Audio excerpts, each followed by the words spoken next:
ನಮಸ್ಕಾರ ವೀಕ್ಷಕರೇ, on spot ನ್ಯೂಸ್ಗೆ ಸ್ವಾಗತ. ನಾನು ಸಂಗೀತ. ಮಾರ್ಚ್ 12ರಂದು ಕಲಬುರಗಿಯಲ್ಲಿ ಕಲ್ಯಾಣ ಕರ್ನಾಟಕ ರಾಜ್ಯದ ಪ್ರಥಮ ಲಿಂಗಾಯತ ದೀಕ್ಷಾ ಪಂಚಮಸಾಲಿಯ ಬೃಹತ್ ಸಮಾವೇಶವನ್ನು ಹಮ್ಮಿಕೊಳ್ಳಲಾಗಿದೆ ಎಂದು ಮಾಜಿ ಶಾಸಕ ರಾಜ್ಕುಮಾರ್ ಪಾಟೀಲ್ ತೇಲ್ಕೂರ್ ತಿಳಿಸಿದರು. ಕಲಬುರಗಿಯ ಪತ್ರಿಕಾ ಭವನದಲ್ಲಿ ನಡೆದ ಸುದ್ದಿಗೋಷ್ಠಿಯನ್ನು ಉದ್ದೇಶಿಸಿ ಮಾತನಾಡಿದ ಅವರು, ಕಲ್ಯಾಣ ಕರ್ನಾಟಕ ಲಿಂಗಾಯತ ದೀಕ್ಷಾ ಪಂಚಮಸಾಲಿ ಲಿಂಗಾಯತ 2A ಮೀಸಲಾತಿಗಾಗಿ ಅಖಿಲ ಭಾರತ ಲಿಂಗಾಯತ ದೀಕ್ಷಾ ಪಂಚಮಸಾಲಿ ಮಹಾಸಭಾ ಕಲಬುರಗಿ ಜಿಲ್ಲಾ ಹಾಗೂ ಯುವ ಘಟಕ ಇವರ ಆಶ್ರಯದಲ್ಲಿ ಮೀಸಲಾತಿ ಕ್ರಾಂತಿಕಾರಿ ಯೋಗಿ ಪ್ರಥಮ ಜಗದ್ಗುರು ಬಸವಜಯ ಮೃತ್ಯುಂಜಯ ಸ್ವಾಮೀಜಿ ಇವರ ದಿವ್ಯ ಸಾನ್ನಿಧ್ಯದಲ್ಲಿ ಲೋಕಸಭಾ ಚುನಾವಣೆ ಒಳಗಾಗಿ ಲಿಂಗಾಯತ ಉಪ ಸಮಾಜಗಳಿಗೆ ಕೇಂದ್ರ ಸರ್ಕಾರದಲ್ಲಿ OBC ಮತ್ತು ದೀಕ್ಷಾ ಪಂಚಮಸಾಲಿ ಮಲ್ಲೇಗೌಡ ಲಿಂಗಾಯತರುಗಳಿಗೆ ರಾಜ್ಯ ಸರ್ಕಾರದಲ್ಲಿ 2A ಮೀಸಲಾತಿ ಹೋರಾಟದ ಭಾಗವಾಗಿ ಆರಂಭವಾಗಿರುವ 6ನೇ ಹಂತದ ಚಳುವಳಿಯ ಕಲ್ಯಾಣ ಕರ್ನಾಟಕ ರಾಜ್ಯದ ಪ್ರಥಮ ಲಿಂಗಾಯತ ದೀಕ್ಷಾ ಪಂಚಮಸಾಲಿ ಬೃಹತ್ ಸಮಾವೇಶವನ್ನು ಮಾರ್ಚ್ 12ರಂದು ಸಂಜೆ 4 ಗಂಟೆಗೆ ಕಲಬುರಗಿ ನಗರದ ಶ್ರೀ ಶರಣ ಬಸವೇಶ್ವರರ ಜಾತ್ರಾ ಮೈದಾನದ ಆವರಣದಲ್ಲಿ ಹಮ್ಮಿಕೊಳ್ಳಲಾಗಿದೆ ಎಂದು ತಿಳಿಸಿದರು. ನಾಳೆ ಕಲಬುರಗಿಯಲ್ಲಿ ಮೊದಲನೇ ಬಾರಿ ಕಲ್ಯಾಣ ಕರ್ನಾಟಕದಲ್ಲಿ 2A ಮೀಸಲಾತಿಗಾಗಿ ಹಕ್ಕೊತ್ತಾಯ ದೀಕ್ಷಾ ಪಂಚಮಸಾಲಿ ಸಮಾವೇಶ ಕಲಬುರಗಿಯಲ್ಲಿ ನಡೀತಾ ಇದೆ. ಕಲ್ಯಾಣ ಕರ್ನಾಟಕದಲ್ಲಿ ಮೊದಲನೇ ಬಾರಿಗೆ 2A ಮೀಸಲಾತಿ ಹಕ್ಕೊತ್ತಾಯಕ್ಕಾಗಿ ಮಧ್ಯಾಹ್ನ 4 ಗಂಟೆಗೆ ತೇರು ಮೈದಾನದಲ್ಲಿ ಕೂಡಲ ಸಂಗಮ ಜಗದ್ಗುರುಗಳ ನೇತೃತ್ವದಲ್ಲಿ ನಾಡಿನ ಅನೇಕ ಮಠಾಧೀಶರು, ನಾಡಿನ ಅನೇಕ ಮುತ್ಸದ್ದಿಗಳು, ವೀರಶೈವ ಲಿಂಗಾಯತ ಸಮುದಾಯದ ಅನೇಕ ಧುರೀಣರ ನೇತೃತ್ವದಲ್ಲಿ ಸರ್ಕಾರಕ್ಕೆ ಹಕ್ಕೊತ್ತಾಯದ ಒಂದು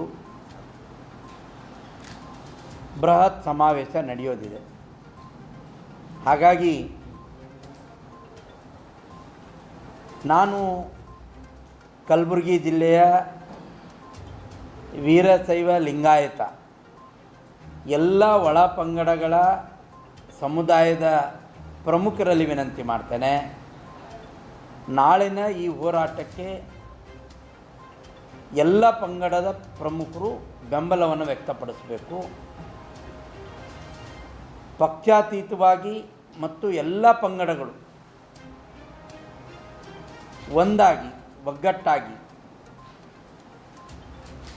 ಯಾಕೆ ಇದಕ್ಕೆ ಬೆಂಬಲ ಕೊಡಬೇಕು ಅಂತ ಕೇಳಿದರೆ, ಹಿಂದೆ ಸನ್ಮಾನ್ಯ ಬೊಮ್ಮಾಯಿಯವರು ಮುಖ್ಯಮಂತ್ರಿಯಾಗಿದ್ದಾಗ ಅನೇಕ ಬಾರಿ 2A ಮೀಸಲಾತಿಗೆ ಹೋರಾಟ ನಡೆದಂಥ ಸಂದರ್ಭದಲ್ಲಿ ಬೊಮ್ಮಾಯಿಯವರು ಒಂದು ಪ್ರಸ್ತಾಪವನ್ನು ಮುಂದಿಟ್ಟರು. ಕೇವಲ ಪಂಚಮಸಾಲಿಗಳಿಗೆ ಮಾತ್ರ 2A ಮಾಡೋದರಿಂದ ಒಟ್ಟಾರೆ ಲಿಂಗಾಯತ ಸಮುದಾಯಕ್ಕೆ ನ್ಯಾಯ ಸಿಕ್ಕಂಗಾಗೋದಿಲ್ಲ. ಹಾಗಾಗಿ ವೀರಶೈವ ಲಿಂಗಾಯತ ಸಮುದಾಯದ ಎಲ್ಲ ಪಂಗಡಗಳನ್ನು ಒಂದು ವೇದಿಕೆಗೆ ತೆಗೆದುಕೊಂಡು ಬಂದು 2D ಅನ್ನುವಂಥ ಹೊಸ ಒಂದು ಪ್ರಸ್ತಾಪವನ್ನು ಮಾಡಿ ಅದರಲ್ಲಿ 7% ಮೀಸಲಾತಿಯನ್ನು ಕೊಡುವಂಥ ಭರವಸೆಯನ್ನು ಕೂಡ ಮಾಡಿದರು ಮತ್ತು ಗೆಜೆಟ್ನಲ್ಲಿ ಅದನ್ನು ಕೂಡ ತಗೊಂಡು ಬಂದರು. ಆದರೆ ತಕ್ಷಣಕ್ಕೆ ಚುನಾವಣೆಗಳು ಘೋಷಣೆ ಆಯಿತು, ಅದು ಜಾರಿಗೆ ಬರಲಿಕ್ಕೆ ತಡವಾಯಿತು.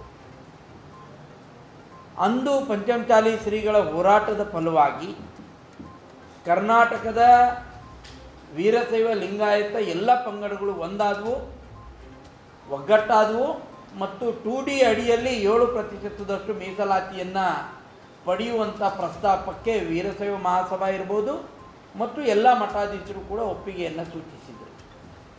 ಆದರೆ ಕಾಂಗ್ರೆಸ್ ಸರ್ಕಾರ ಆಡಳಿತಕ್ಕೆ ಬಂದ ಮೇಲೆ ಆ ವರದಿಯನ್ನು ಒಪ್ಪಲೂ ಇಲ್ಲ, ತಿರಸ್ಕಾರವನ್ನು ಕೂಡ ಮಾಡಲಿಲ್ಲ. ದಿವ್ಯ ಮೌನವನ್ನು ವಹಿಸಿರುವಂಥ ಕಾಂಗ್ರೆಸ್ ಸರ್ಕಾರ ಅದರ ಬಗ್ಗೆ ಚಕಾರವನ್ನು ಕೂಡ ಎತ್ತಲಿಲ್ಲ. ಹಿಂದಿನ ಹೋರಾಟದ ಸಂದರ್ಭದಲ್ಲಿ ಮುಂಚೂಣಿಯಲ್ಲಿದ್ದಂಥ ಅನೇಕರು ಈಗಿನ ಸರ್ಕಾರದಲ್ಲಿ ಮಂತ್ರಿಗಳಾಗಿದ್ದಾರೆ. ಆದರೂ ಕೂಡ ವೀರಶೈವ ಲಿಂಗಾಯತಕ್ಕೆ ಸಿಗಬೇಕಾದಂಥ ಹಕ್ಕುಗಳನ್ನು ಕೊಡಿಸುವಲ್ಲಿ ವಿಫಲರಾಗಿದ್ದಾರೆ. ನಮಸ್ತೆ, ನನ್ನ ಹೆಸರು ಶಿವಕುಮಾರ್ ಅಂತ ಎಕ್ಸೆಲ್ ಅಕಾಡೆಮಿ ವೈಸ್ ಪ್ರೆಸಿಡೆಂಟು. ನಮ್ಮ ಕಂಪ್ನಿ ಎಕ್ಸೆಲ್ ಅಕಾಡೆಮಿಕ್ಸು 15 ವರ್ಷದಿಂದ ರನ್ ಮಾಡ್ತಾ ಇದ್ವಿ. ನೀಟ್ ಮತ್ತು CET ಕೋಚಿಂಗ್ ಕೊಡ್ತಾ ಇದ್ವಿ.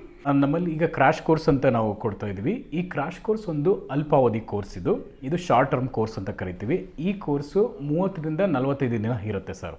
ಈ ಕ್ರಾಶ್ ಕೋರ್ಸ್ ಬಂದು ಸೆಕೆಂಡ್ PUC ಕಂಪ್ಲೀಟ್ ಆಗಿರೋ ಮಕ್ಕಳಿಗೆ ಮತ್ತು ಸೆಕೆಂಡ್ PUC ಇವಾಗ ಓದ್ತಾ ಇರೋ ಮಕ್ಕಳಿಗೆ ಇದು ಯೂಸ್ಫುಲ್ ಆಗುತ್ತೆ. ಈ crash course NEET crash course ಅಂತ ಕೊಡ್ತೀವಿ ಮತ್ತು CET ಕ್ರಾಶ್ ಕೋರ್ಸ್ ಅಂತ ಕೊಡ್ತೀವಿ. ನೀಟಿಗೆ 45 ಡೇಸ್ ಇರುತ್ತೆ, CETಗೆ 30 ಡೇಸ್ ಇರುತ್ತೆ ಸರ್. ನಮ್ಮ ಎಕ್ಸೆಲ್ ಅಕಾಡೆಮಿಕ್ಸು 15 ಇಯರ್ಸಿಂದ ನಾವು ರನ್ ಮಾಡ್ತಾ ಇದ್ವಿ. 15 ಇಯರ್ಸಲ್ಲಿ ನಂಬರ್ 1 ಫ್ಯಾಕಲ್ಟೀಸಿಂದ ನಾವು ಟೀಚ್ ಮಾಡ್ತಾ ಬರ್ತಾ ಇದ್ದೀವಿ. ಅದರಿಂದ ಸಾವಿರಾರು ಮೆಡಿಕಲ್ ಸೀಟ್ ಸಿಕ್ಕಿದೆ, ಸಾವಿರಾರು ಇಂಜಿನಿಯರಿಂಗ್ ಸೀಟ್ ಸಿಕ್ಕಿದೆ. ಸೊ ಅದಕ್ಕೆ ನಮ್ಮ ಕಡೆಯಿಂದ ಸಕ್ಸಸ್ ರೇಟ್ ಚೆನ್ನಾಗಿರೋದ್ರಿಂದ ನೀವು ಇಲ್ಲಿ ಬಂದರೆ ಖಂಡಿತ ಸಕ್ಸಸ್ ಆಗ್ತೀರಾ ಅಂತ ನಾನು ಭರವಸೆ ಕೊಡ್ಬೋದು. Excel academy Yelahanka new town, Seshadripuram college road, Bengaluru.